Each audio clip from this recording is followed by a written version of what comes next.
From that, tonight, details have emerged that public schools did not receive the government funds to support free primary education and day secondary in the last financial year.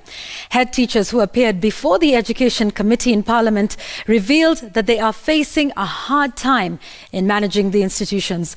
As Makori Ongechi reports, some school heads are suggesting that school fees be increased so that parents can meet the deficit left by government. The Kenya primary schools head teachers and their counterparts in secondary schools were in Parliament Thursday morning to brief the Education Committee on the current state of affairs in their respective public schools. As much as the government is saying no levies, you are actually collecting that money to bridge the gap. Just own up to that. But what started as a normal tabling of a report turned out to be shocking as the head teachers revealed they did not receive any money from the government to finance the free primary and secondary education last year. We didn't receive those materials, so we are still thinking the government is holding that money and will bring the materials at an appropriate time. According to CAPTCHA Chair Nicholas Gadhemia, the government offers only 180 shillings per child in an entire year instead of the 72,000 shillings required to effectively cater for the operational costs. Teachers say managing schools is difficult as they struggle to make use with the little amount they have.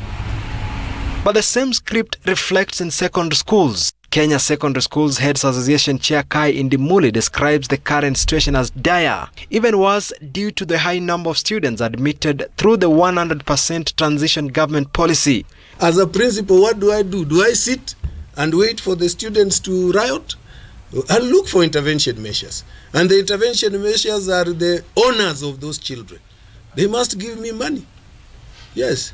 To employ teachers. If government is not giving me, then the owners of the children must give us the money to employ the teachers. With the CAPTCHA chair indicating that they may seek more cash from parents and guardians to enable them effectively facilitate the learning of their children, MPs argue there could be some corruption inside gov't House and they want top officials investigated over the suspected mismanagement of the free primary and secondary education money. There is corruption with free primary and free secondary education funding.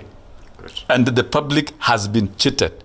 That the government must know. As the Minister of Education gets a new cabinet secretary, questions still abound of how millions of money dispatched to finance free primary education and secondary education across the country did not get into public schools.